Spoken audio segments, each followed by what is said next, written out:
네, 안녕하세요. 저는 선동기라고 합니다.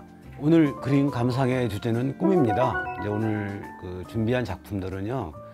자, 지금 비록 지금 내가 처해 있는 상황은 힘들지만 또 다른 내일을 위해서, 그다음에 나의 꿈을 위해서 지금의 상황을 이겨내는 오늘 그런 주제로 작품들을 좀 준비를 해봤습니다.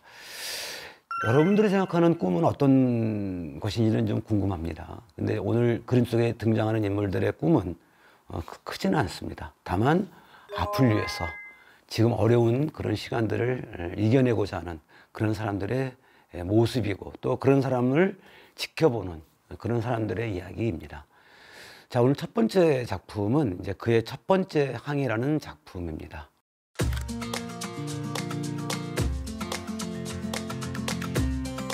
이 작품을 그린 찰스 후손이라는 화가는 이제 미국과 파리에서 이제 명성을 얻었던 화가입니다. 재미있는 게요, 이제 되게 19세기 중엽이 되면은 미국에 있는 젊은 화가들이 대서양을 건너서 파리로 많이 건너가게 됩니다. 가서 이제 물론 이제 큰 부류는 파리로 건너가게 되고 또 한 부류는 이제 독일로 건너가게 되는데요. 독일의 düsseldorf라든가 이런 데 쪽에서 그림을 배우고 미국으로 돌아가는 화가들이 있었고 또 파리에서 그림을 배우고 돌아가서 미국에서 인상주의라든가 뭐 사실주의 이런 것들을 전파하는 초기 화가들이 있었거든요. 근데 이 작품은 이제 고기잡이 소년이라는 또 다른 제목이 있기도 합니다. 그래서 혹시 이 작품을 이제 검색을 해보시면은 그의 첫 번째 항해라는 제목으로도 나올 때가 있고 고기잡이 소년이라는 제목으로도 이 작품이 이제 검색이 되기도 합니다. 자, 작품을 한번 좀 보실까요?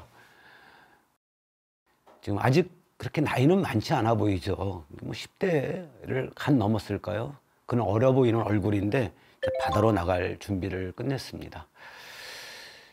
청년이라고 할까요? 좀 나이 어린 청년? 눈이 크죠. 그 눈에는 이제 바다로 나간다는 그 두려움이 이제 출렁거리고 있습니다.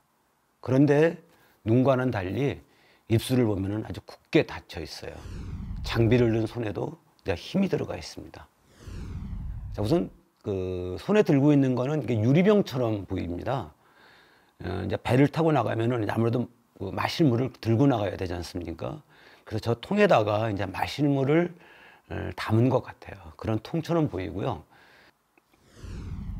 그 다음에 이제 어깨에 메고 있는 거는 이제 바다에 나갔을 때 바닷물에 옷이 젖으니까 이제 그걸 막는 일종의 방수포라고 생각이 됩니다.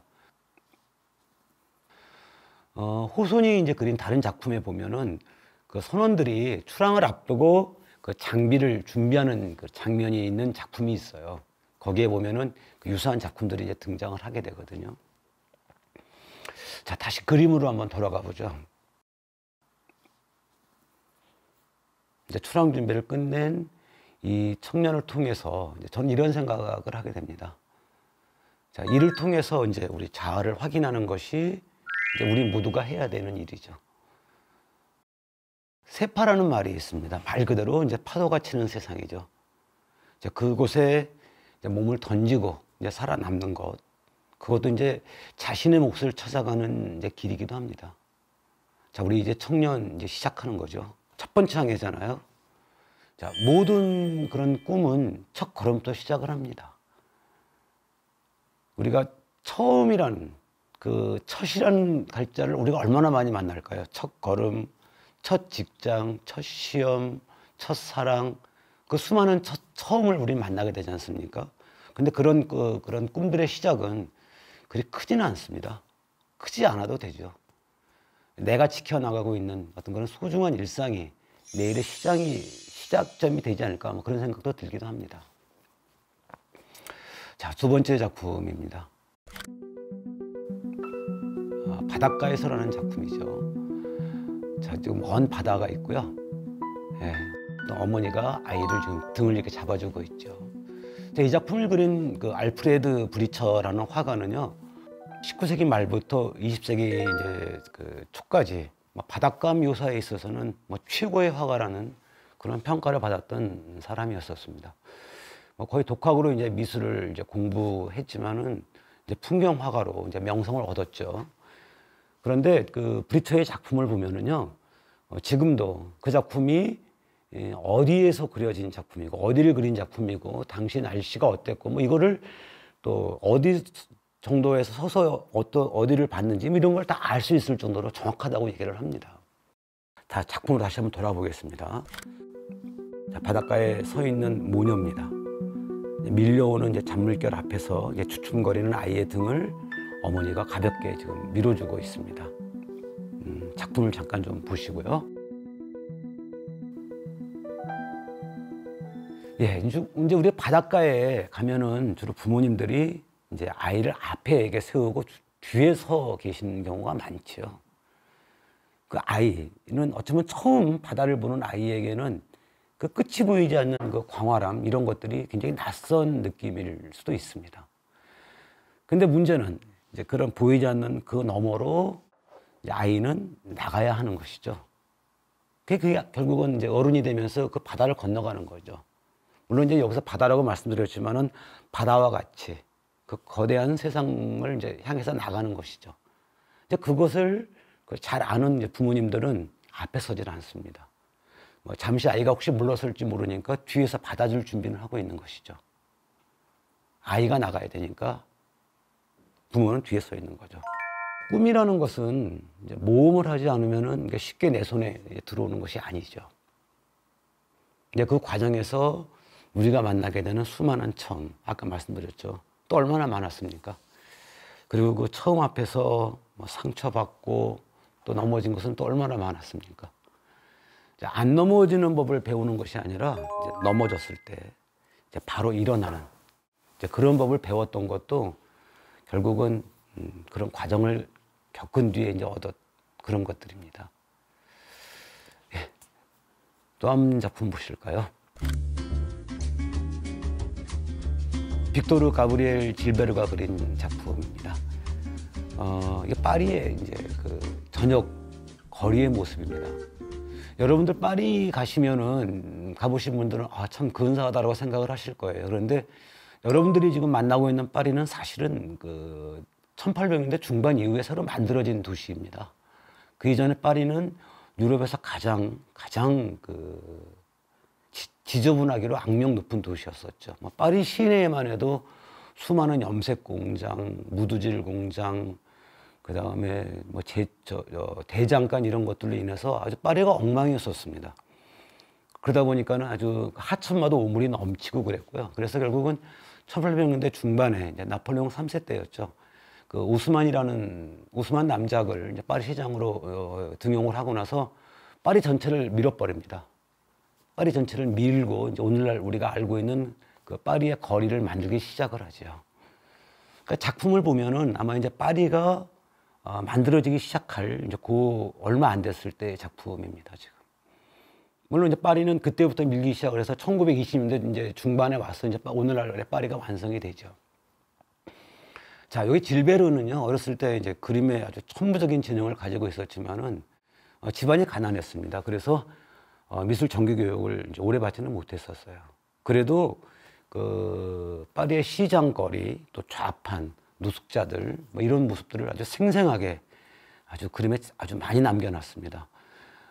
그래서 이제 그를 파리를 묘사한 최고의 사실주의 화가라는 평가가 있는데요. 이제 오늘 소개할 그 작품 다시 한번 보시겠습니다. 자, 이제 건물들마다 이제 불이 하나씩 둘씩 이제 켜지기 시작했습니다. 밤이 가까워지고 있죠.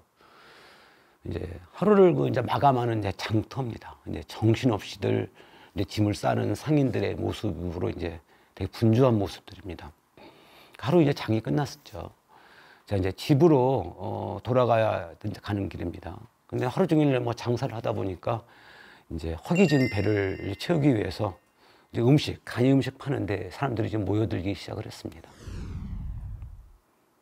잠깐 보시면은 식사라고 하지만은 뜨거운 죽 한 그릇 정도입니다. 그런데 이제 바닥을 보면은요, 얼마 전에 소나기가 좀 지나갔던 거 아닐까 싶어요. 길 위에는 그 물기가 이제 그대로 남아 있어요. 그런데 젖은 바닥인데도 이제 다리가 아픈 사람들은 그냥 그대로 주저앉아 있습니다. 그나마 이제 마음이 좀 급한 사람들은 앉지도 못해요. 그냥 서서 그 죽을 먹는 것이 아니라 마시고 있습니다, 지금. 오늘보다는 내일이 더 좋아질 것이라는 그런 희망으로 이렇게 저녁을 길거리에서 만난 사람들이 있죠. 내일 아침에도 해가 뜰 것인가에 대해서 회의가 들 정도로 이제 힘든 시간도 있었습니다. 그럴 때마다 자신의 고민을 완화시키는 방법은 다른 사람의 고민을 위로하는 것이라는 말이 이제 떠올랐습니다. 나보다 더 힘든 사람은 더 많은데 나의 고민은 혹시 그들에 비하면 사치는 아닐까, 이런 생각들이죠. 자, 오늘 저녁도 이렇게 그림 속의 사람들처럼 길을 위해서 또 내일을 위해서 이제 허겁지겁 저녁을 해결하는 사람들이 있습니다. 꿈은 이제 어려울 때 더 이제 쑥쑥 크는 법이죠. 그 길베르의 작품 중에 보면은요, 이렇게 파리에 노숙하는 사람들의 작품들도 있습니다. 이런 작품들을 통해서 여러분들이 처음 만나실 때 이런 생각을 하시면 좋을 것 같아요. 이제 시장이라는 작품 또는 이렇게 죽을 먹는 그런 작품들을 이제 봤지만은 거기에서 꿈을 읽는 거는 여러분들의 몫이거든요. 아까 말씀드렸지만, 처음에 말씀을 드렸었지만은 문학적인 상상력을 가져보는 거거든요.